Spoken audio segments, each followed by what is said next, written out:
Assalamualaikum warahmatullahi wabarakatuh. Hi everyone. In this second session, I will discuss for you, I will deliver a material entitled Checking Subjects and Objects. Let's study together, okay? Let's study together. So the focus for this material is checking subject and objects. Please read this exercise. Blah, blah, blah sprang from this dissatisfaction of a handful of great performing artists.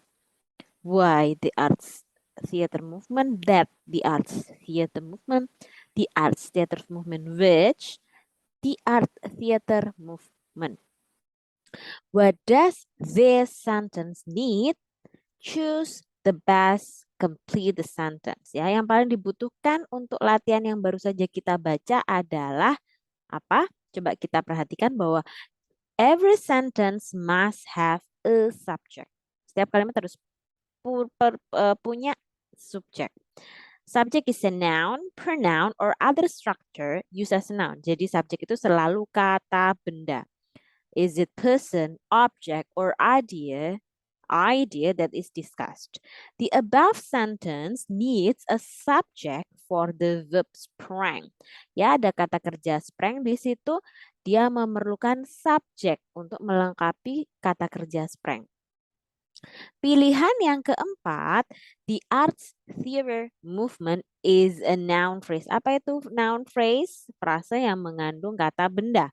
Yang bisa, ya, that could be the subject of the sentence. Yang bisa menjadi subjek dari kalimat itu. The arts theater movement sprang. Nah, maka itulah yang tepat, jawaban yang tepat. Berikutnya, now read another truthful item. What does this sentence need? A cataract blocks the passage of light to the retina, the tissue at the back of the eye that transmits visual impulses, visual impulse, and impulse visual to the brain. The sentence needs a direct object for the verb transmits. Ya, kita lihat ada kata kerja transmit di sini verbnya. Dia memerlukan direct object atau objek langsung. A direct object is a noun, pronoun, or other noun structure. Ya, biasanya kata benda, kata ganti benda atau struktur yang mengandung noun. Maka direct object menerima perlakuan dari kata kerja. Kemarin kita sudah singgung kayaknya ya, kalau kata kerja itu ada yang action, ada yang transitif.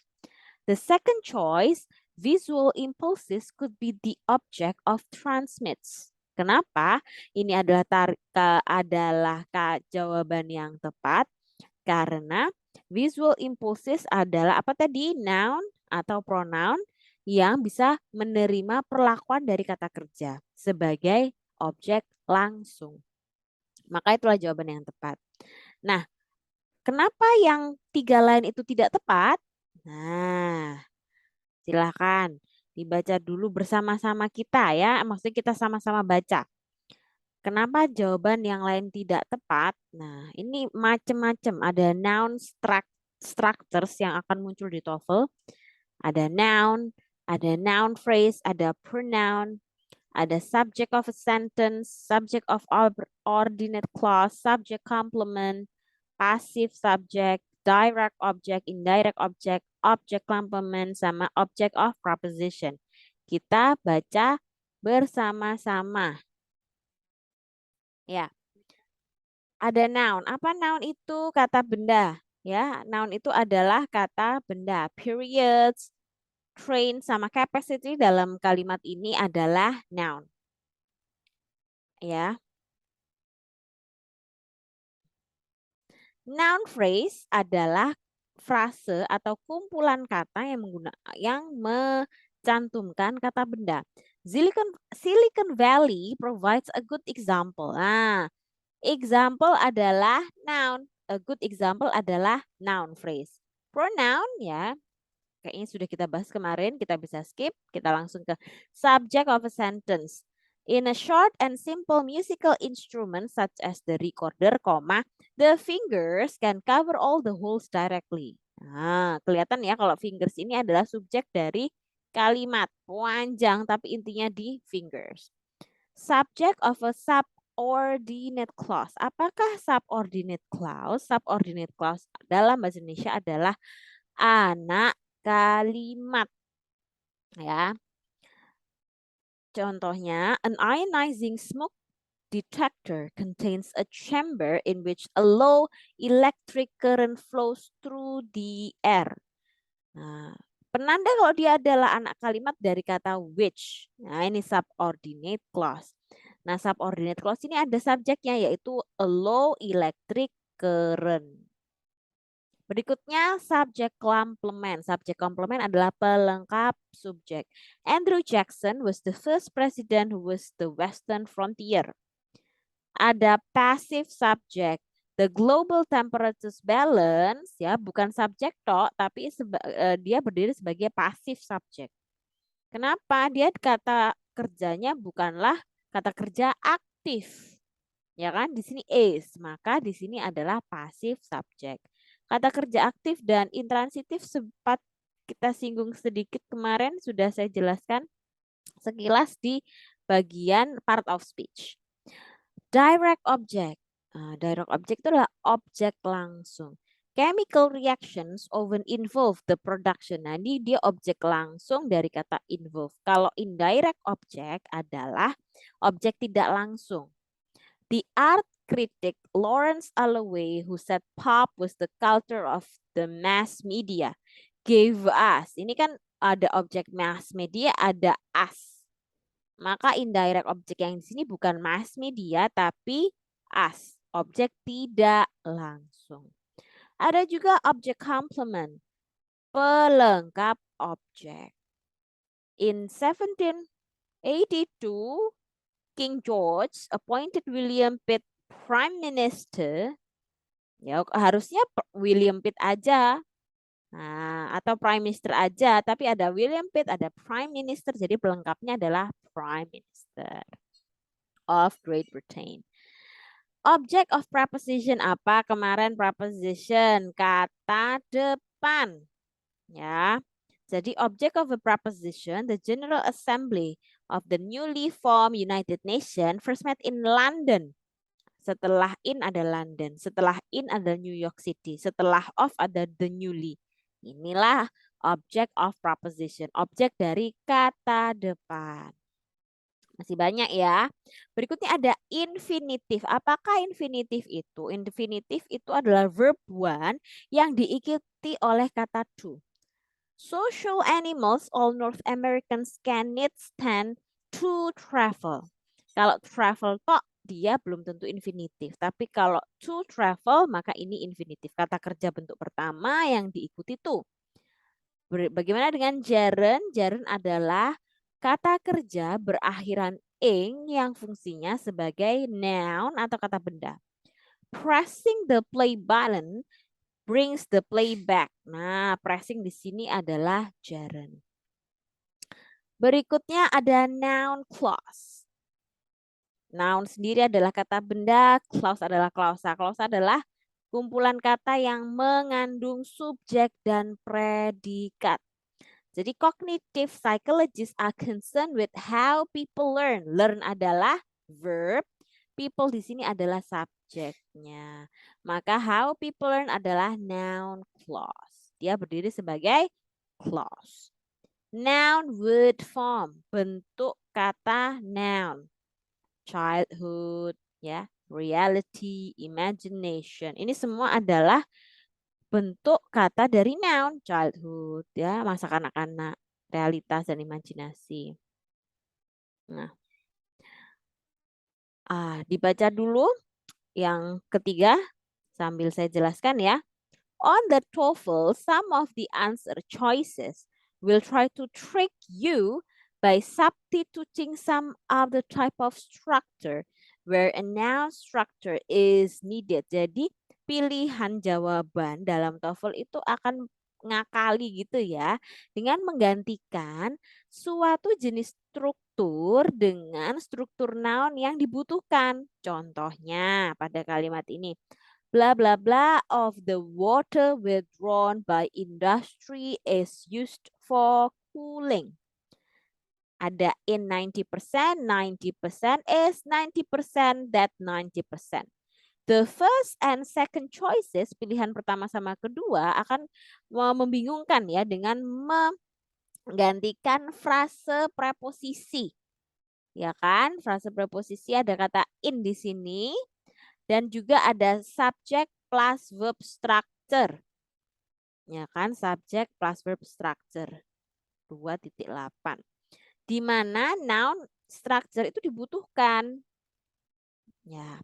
Pilihan keempat ada pelengkap kata that yang membuat kalimat itu tidak lengkap.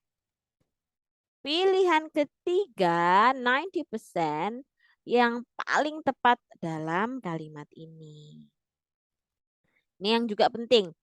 So, a task item may try to trick you by having a duplicate subject.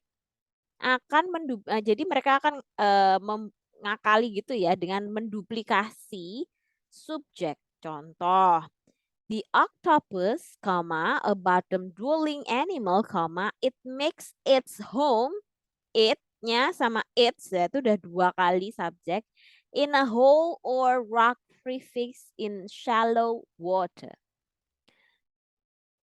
Which underlined word must be changed for the sentence to be correct?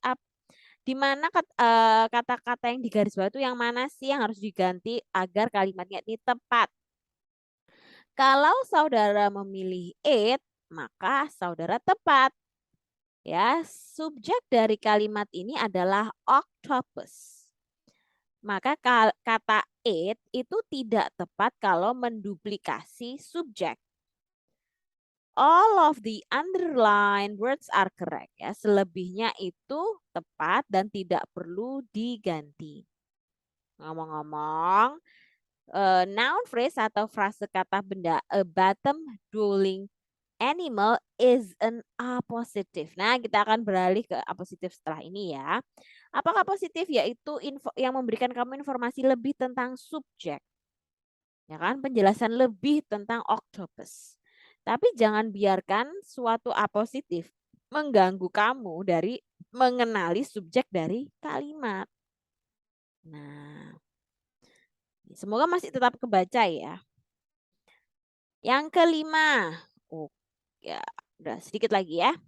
Yang kelima, test item juga dalam TOEFL itu akan membuat kamu itu terganggu dengan frase perkenalan atau klausa perkenalan. Contohnya, no matter how multicolored prints or slides may appear, blah blah blah are made of only the 3 secondary colors arranged in layers. Ada they and they, so that they, provided that they.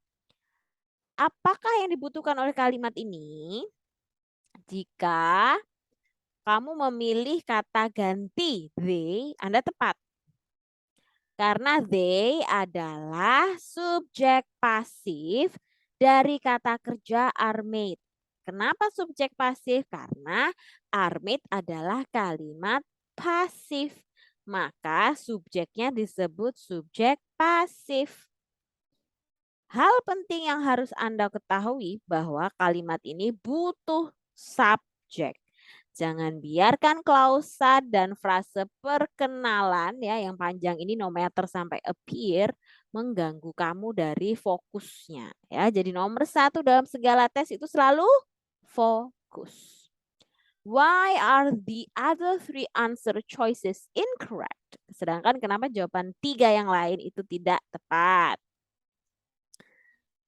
A test item may try to trick you by having the false subject, it or there. Jadi kadang itu mereka tuh ngakali dengan subjek yang salah dengan kata it atau there. Contohnya, it is usually blah blah blah in the middle school classroom who demand more attention from the teacher.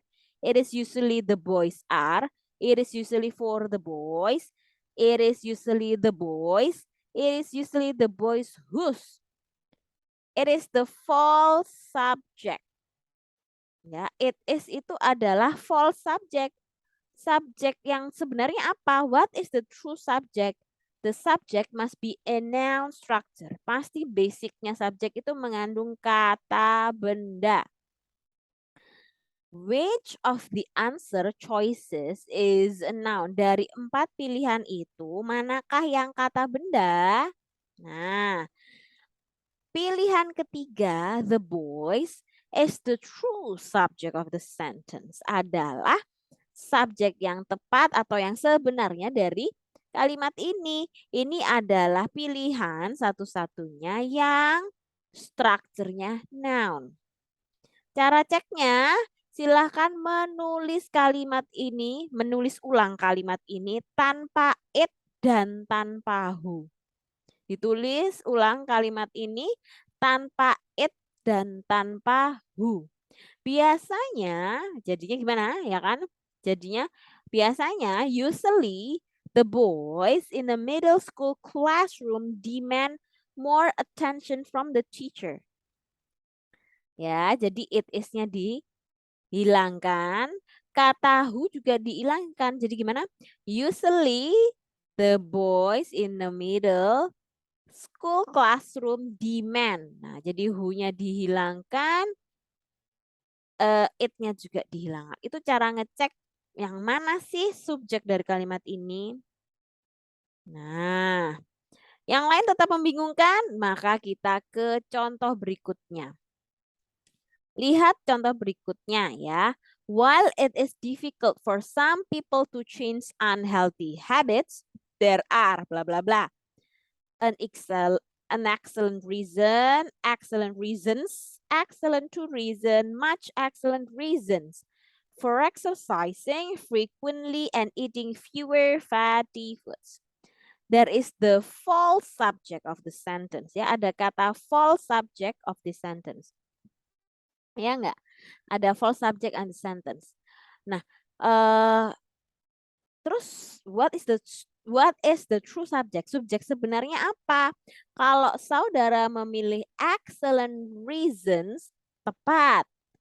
Karena saat ada there, itu biasanya adalah false subject. Kalau tadi it, ya kan? Yang tadi ini it. Kalau yang sekarang there. Anda bisa menulis ulang kalimat ini dengan menggunakan kata kerja yang sudah ada. Anda bisa menulis ulang bagian dari kalimat di atas seperti ini. Excellent reasons, ya kita skip kan dari jawabannya aja langsung ya. Excellent reasons exist for exercising frequently and eating fewer fatty foods. Ya, jadi ditulis ulang. Excellent reasons exist, ya kan ini. While it's difficult, there are blah blah for exercising. Excellent reasons exist for exercising frequently and eating fewer fatty food.